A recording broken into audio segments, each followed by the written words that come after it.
Chicas y chicos, bienvenidos al área de DPCC, semana 32, con la sesión Valoramos las oportunidades y afrontamos los riesgos del contexto para el desarrollo de nuestro plan de vida.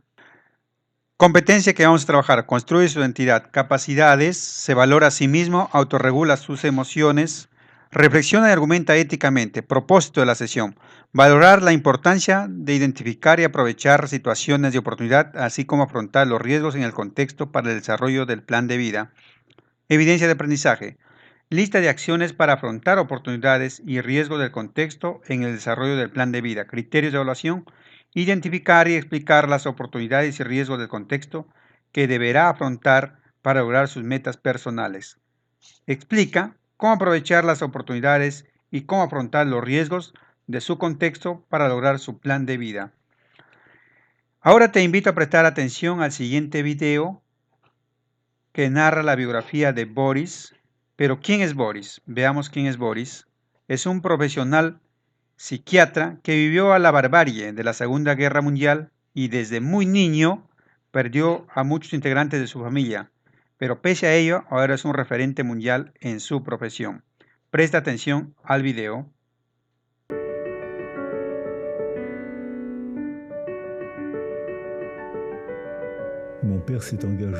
Mi padre se alistó en el ejército francés para luchar contra los nazis. Resultó herido y fue arrestado en la cama del hospital por la policía del país por el que luchaba y desapareció en Auschwitz.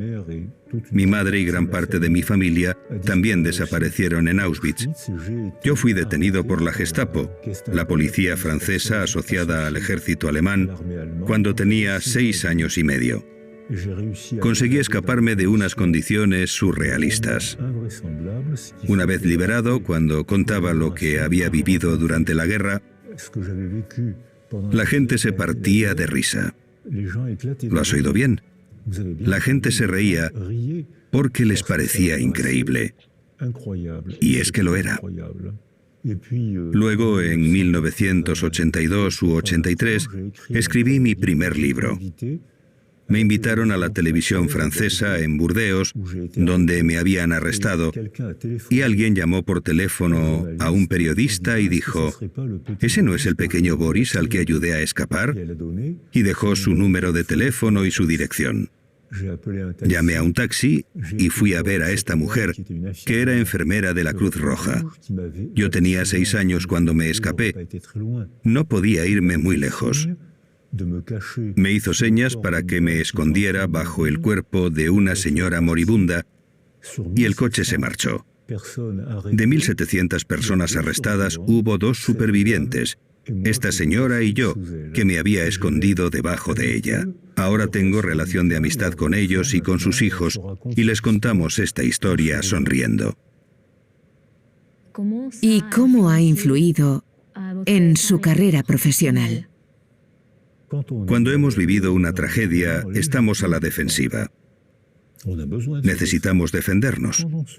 Y cuando retomamos nuestra vida y sufrimos menos, muy a menudo, a la gente le nace un deseo altruista. Tienen ganas de ayudar a otros porque saben lo que es el sufrimiento. Muchos psicólogos se hacen altruistas porque han tenido un problema, un sufrimiento en la infancia que les lleva a... les interesa el mundo de los otros. Cuando trabajé en el Congo con los niños soldado, cuando les preguntaba qué querían ser de mayores, casi todos me contestaban que querían ser periodistas o médicos. ¿Por qué periodistas? Porque tengo que contar esto. Tengo que dar testimonio de lo que ocurre cuando un niño se transforma en soldado. ¿Y por qué médicos? Porque sé lo que es el dolor y quiero aprender a proteger a otros niños del dolor. El altruismo es un mecanismo de legítima defensa para combatir el dolor. Muchos médicos, psicólogos, asistentes sociales conocen este proceso que es bueno, es moral, porque invita a entender, a compartir con alguien lo que hemos entendido. Pero hay que tener cuidado con este mecanismo. Hicimos una encuesta en Tolón, donde yo vivo, en la que constatamos que el 50% de los enfermeros y el 50% de los psicólogos tienen depresión por agotamiento profesional. Porque cuando te centras demasiado en el otro, acabas por descuidarte tú. Por eso, a mis estudiantes les digo, ¿queréis ser médicos y psicólogos? ¡Bravo! Pero ¿qué más vais a hacer? ¿Cómo que qué más?, preguntan. Claro, si eres psicólogo, apúntate a un coro y aprende a cantar o a un equipo de fútbol. Haz algo más para preservarte tú, porque tú eres una persona también. No debes sacrificarte por otro. Ayudas a los demás porque es tu vocación, es una formación, y está muy bien que ayudes a otros. Pero tú también eres una persona, y si te despersonalizas caerás en depresión y no le serás útil a los demás. Cuando habla de altruismo, entiendo que habla también de empatía. ¿Hay diferencia entre el altruismo y la empatía? Efectivamente, la empatía es la capacidad de descentralizarse uno mismo para representar el mundo de otro. Los niños privados de afecto y los niños aislados sensorialmente, si no tienen a nadie, no pueden aprender empatía. No hay altruismo porque no hay empatía, debido a la carencia afectiva precoz, muy precoz. Hay una pedagogía de la empatía. Si creamos un entorno seguro para el niño, aprenderá a descubrir al otro. Pero solo puede ocurrir si se siente seguro. Entonces se interesará por el otro e iniciará un proceso de altruismo. Como me contaban los niños soldado, como sé lo que es el dolor y sé lo que hay que hacer, voy a ser altruista. Es un camino sistémico. Es un sistema, no una causa que explica un efecto. Es todo un sistema que evoluciona y está constantemente sometido a las presiones del entorno. Así desarrollamos la empatía y aprendemos el placer de descubrir el mundo mental de los demás, otras religiones, otras culturas, y ver que son interesantes. Pero esto obliga a viajar, a leer, a conocer. Es apasionante y agotador. Ahora llegó el momento de las preguntas. Cuestiónate. Primera pregunta, ¿qué te pareció este relato?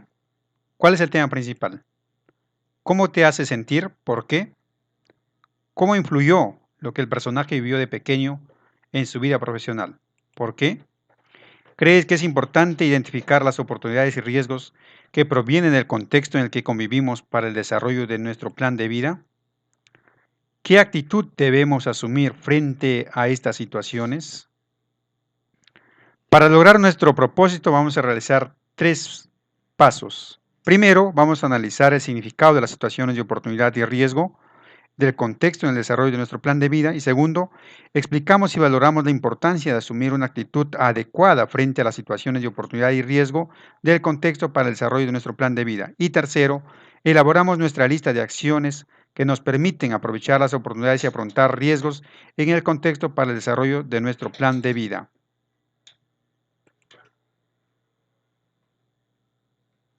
Ahora, analizaremos el significado de las situaciones de oportunidad y riesgo del contexto.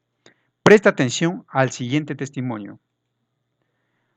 María, luego de varios días de reflexión para identificar aquello en lo que soy buena y lo que me gusta, así como hábitos e ideas que debo cambiar, situaciones de oportunidad que puedo aprovechar y situaciones de riesgo que debo enfrentar en el contexto en el que vivo, precisar las metas de corto, mediano y largo plazo y las acciones o pasos que daré para alcanzarlas. Decidí compartir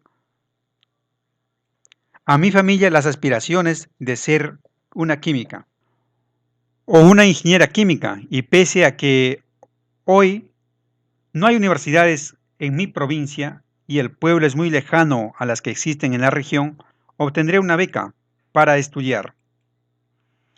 Ellos se emocionaron mucho y me felicitaron. Me advirtieron que habrá muchos sacrificios, pero que en la comunidad hay buenos alimentos, productos agropecuarios para negociar y garantizar que termine la secundaria de manera sana, pero que debo poner mucho empeño y que si es mi decisión, me apoyarán.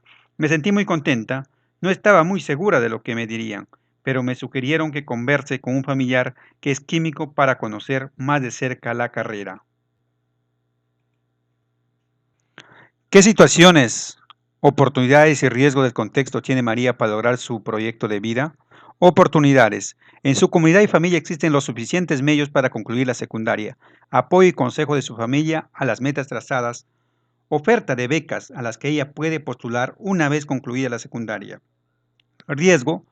No hay centro de estudios superiores en la comunidad, lejanía del pueblo y la consecuente dificultad para transportarse y alojarse fuera de casa mientras estudia. ¿Qué significado tiene estas situaciones en el proyecto de vida personal de María? Formular y lograr un plan de vida requiere el concurso de varios factores personales y del contexto. Tener una clara idea de las oportunidades que me ofrece el contexto contribuirá que definamos con claridad nuestras metas y que éstas sean realizables. Lograr identificar los riesgos nos ayudará a anticipar hierros o a una inversión inadecuada de tiempo y recursos. Por ejemplo, ¿qué hubiese pasado si María ignora que en el Perú hay instituciones públicas que ofrecen becas? ¿O que no tome la debida atención al hecho de que no hay instituciones de educación superior en su comunidad y que las que existen se encuentran muy lejanas? Pues sus metas no serían tan precisas y los pasos que formularía para alcanzar tampoco le serían suficientes. Puede pasar también que identificar las situaciones de riesgo le generan desánimo, como terremotos, huaicos, heladas o la pandemia, que actualmente nos afecta a todos, pero debemos estar atentos a ello que nos sucede. La historia humana nos ofrece muchos ejemplos de cómo, ante grandes adversidades como guerras, maremotos, terremotos, epidemias, crisis económicas, las personas han salido adelante, determinadas a lograr su plan de vida, como es el caso del personaje que iniciamos esta sesión, de Boris, quien vivió en el contexto de la peor guerra mundial, perdió a la temprana edad a sus padres y a muchos miembros de su familia, vivió arrestado por las fuerzas de ocupación de su país, pero fue un sobreviviente de 1.700 personas arrestadas en su país en el contexto de guerra y la situación de riesgo que le tocó vivir influyó en la elección de su carrera profesional, es decir, lejos de derrotarlo, le constituyó una razón para salir adelante y convertirse en uno de los psiquiatras más importantes del mundo en la actualidad. Te recomiendo investigar la vida y obra de Boris. Otro ejemplo lo tenemos de Araceli Quispe, ingeniera que nació en Morropón, un distrito rural de Lambayeque en el norte del Perú en el que no había electricidad. Su familia usaba lámparas de querosene para iluminarse, o la luz de la luna, recuerda, con cierta nostalgia, pero pese a las adversidades actuales es ingeniera de sistemas de vuelo en proyectos en la NASA. Paso 2. Ahora explicaremos y valoramos la importancia de asumir una actitud adecuada frente a las situaciones de oportunidad y riesgo del contexto para el desarrollo de nuestro plan de vida. ¿Qué hay en común en los testimonios leídos de María, Araceli Quispe? Lo que hay de común respecto a las situaciones de oportunidad y riesgo es la actitud. Cada uno de ellos asumió una actitud de confianza, determinación frente a las situaciones respecto de su plan de vida. No asumieron imposibles o ideas relacionadas al derrotismo. Ellos se comprometieron con su proyecto de vida y aprovecharon las oportunidades que el contexto les dio y reinventaron los riesgos también.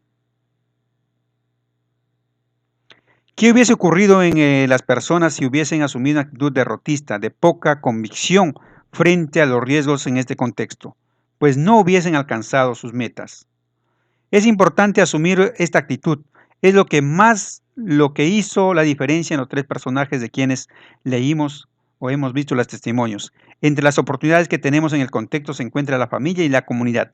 Lo ideal es que todos los jóvenes cuenten apoyo de un familiar o su familia o los seres queridos o personas que son un gran referente en los ideales y proyectos que se asumen con ilusión y responsabilidad, así como en la comunidad, pero en cierto es que el anhelo de salir adelante, las ganas de revertir las dificultades. En el caso de que sea posible contar con la atención de personas que nos valoran y anhelan nuestro desarrollo, es indispensable valorarlos con nuestros principales aliados. Pero, ¿qué podemos hacer para aprovechar las oportunidades que nos brinda la familia? Podemos llevar a cabo una tertulia familiar ¿Qué es una tertulia familiar? Presta atención al fragmento del artículo periodístico del diario La República publicado el 14 de julio del año 2019, que dice: las tertulias familiares son reuniones informales en las que los padres e hijos conversan de forma natural, improvisada sobre cualquier tema que sea de interés para ellos. Estas reuniones familiares deben realizarse habitualmente a ser posible todos los días. Hay que buscar el momento idóneo. Lo esencial es que se produzcan con asiduidad y que se conviertan en una costumbre familiar. Las familias que tienen esta costumbre van creciendo a través de las tertulias, una base de confianza y respeto que serán fundamentales para la relación padres e hijos. Ahora estamos en el paso 3. Ahora vas a elaborar una lista de acciones que te permitan aprovechar las oportunidades y afrontar riesgos del contexto para ello, para desarrollar en tu plan de vida. Entonces, pregúntate, ¿cómo lograrás aprovechar las oportunidades y afrontar los riesgos del contexto? Pues ese es el reto que debes resolver. Más adelante vamos a explicar. Te brindamos las siguientes sugerencias. Define las metas personales de tu proyecto de vida y los pasos que deberás para lograrlas. Identifica que de tu contexto familiar, comunidad, región, país y mundo, lo que puede ayudar en el corto, mediano y largo plazo incluye a tu comunidad, región, país y mundo. De manera similar, identifica en tu contexto los riesgos que debes enfrentar para lograr tus metas. Poniendo en práctica lo aprendido, elabora una lista de acciones que vas a realizar para aprovechar las oportunidades y afrontar los riesgos del contexto en tu proyecto de vida a corto plazo, mediano plazo y largo plazo.